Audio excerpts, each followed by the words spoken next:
to the next generation of wine drinkers, which is the digital first mobile generation. Wineries typically struggle to market in the first place. Over 65% of the market is, family owned, one-off property type of businesses.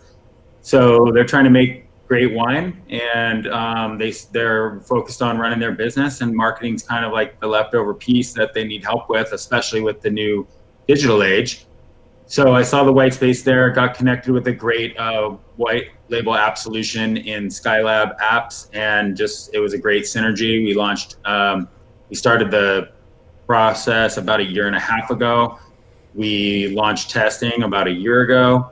And then just mid-May this year, 2019, we launched in our first live market in San Diego Temecula, so Southern California.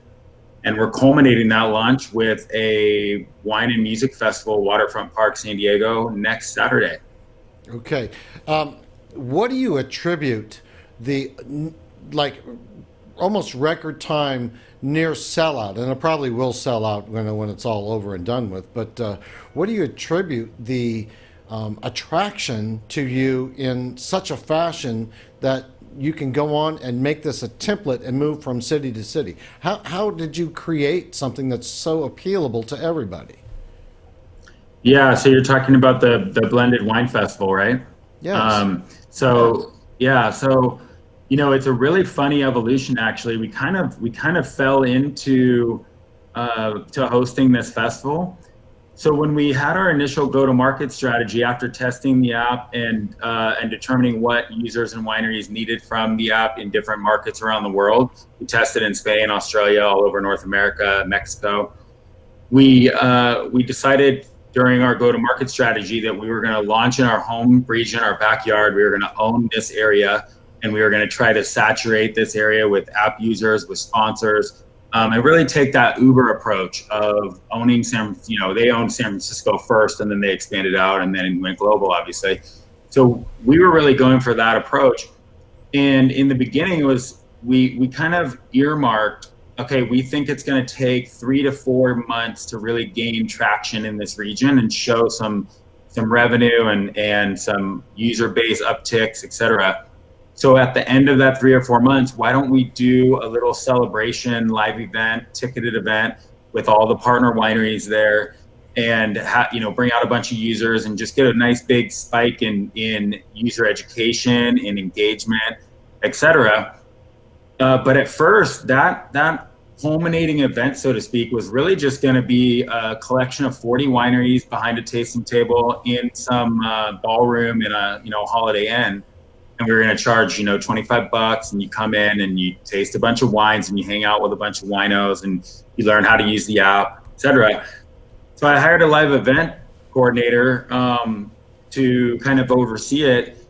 And she just kept tacking on pieces to this event. And from end of February 2019 to now, it evolved from a little, 40 winery pour session to a full-on wine and music festival, Waterfront Park, main stage, headlining DJs, 45 plus wine labels, et cetera. And I think to answer your question more directly, in 2018, the way we tested the platform to figure out what wineries and what end users wanted in different markets, we really created a live event culture in our company, because that's how we were testing. We would host pop-up tastings, we would host ticketed events at wineries, and we'd pour wine for people, and we'd set up fun activities and games and let them win sponsored prizes in the app. And so our team is really live event focused. And they kind of drove the exponential growth of this thing from a little tasting session in a ballroom in a hotel to an outdoor venue, live stage, LED screens, et cetera, et cetera, et cetera. I mean, it's a full-on music festival at this point. Okay. So I think that's where the evolution was. You're using the most advanced technology to get to market and to create, if you will, a micro-tribe reward system that makes the participants with you and the brands with you advocates of your brand and expanding that. I wanted you to dive into the mechanics of how that has become so successful in such a short period of time. Because with this growth rate, you're going to be able to really get a big penetration of the marketplace. And it took Ernest and Julio Gallo like decades to get where you are, and in what you're doing. How is it that you're able to move so fast? Yeah, so part of the answer to your last question, and then to answer this question as well, is after the evolution of this live event happened into this big festival, we immediately turned inward to our existing user base. Thousands of users that are on our app at this point, all located in Southern California, and created reward-based processes within the platform that we've kind of mastered over the last year, and pushed out positive rewards for all the users to come and join this big community, at a festival experience, and use their app that they're already using every day, win more awards, but do it all together in a single setting. So the app really allowed us to be successful in pulling together thousands of people into one place really quickly, when back in February, which is just a few months ago, this was just not even an idea in our heads. So having that dedicated platform really helped. What's next for you? What are you going to do from here? I mean, it's obvious this is going to be a success, this festival that you're putting on. What's next on the hit list? Yeah, so our big goal as a unit was to prove that we could make one, major area, our hometown, make it a success on all fronts. That we could engage wineries, that we could get user downloads, that we could keep them on the app and keep them engaged, and have them be rewarded by sponsors. So we've really been refining that process, and I think this festival next week is going to really act as the culmination of us proving out a successful market. And then we're going to expand. So we're going to take this model and we're going to go work up the coast nice and slow, and make sure we're doing everything right. And we're going to go up to Central Coast in LA and do the same thing. And then we're going to end 2019 by rolling out in the Bay Area and Napa Sonoma region. And so from a growth standpoint, we're hoping to get some initial footprints in most of California by the end of the calendar year. From a financial standpoint, we're just wrapping up a bridge financing round right now. We raised about $900K in our first seed round. We did a bridge financing raise to help this expansion and to launch this festival of about 350. We have about 100K left in that room in that raise.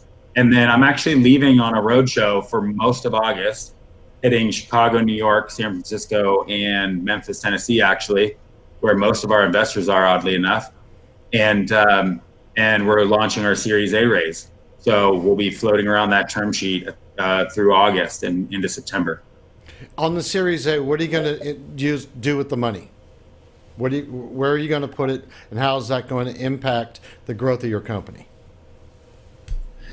Yeah, so the bridge financing round was just that. It was a bridge to get us the capitalization we needed to scale up this festival to the size that we wanted, and really bring in a bunch of revenue, and also continue our expansion up north, right, into LA and San Francisco. So we're hopefully going to call on those Series A funds in October, capture maybe about a third of them in October, maybe up to half of them by the end of November. Then everyone kind of goes on holiday. And then when we come back in January, we'll have those, the investors go on holiday. We don't go on holiday, just for clarification. Right. But then we'll come back in January, hopefully capture the rest of those Series A funds when everyone gets back to work. And then with those funds, we're going to take these models, especially the San Diego model, where we've really saturated the market, expanded the live event division, and we're going to try to expand that model out into multiple markets. Our goal is really to focus on the major wine markets. However, we have done a couple cool acquisitions recently, and now we have kind of a live event division as well. So we're going to utilize those funds in different capacities, but continue to grow in line with what we've proven is successful here in this home market. Good. I know you'll be a big success. I can already tell. All right, Sean, thanks for being a guest on today's show. Really appreciate it. Yeah, no problem. Thanks so much. Appreciate it. All right, we'll talk to you soon.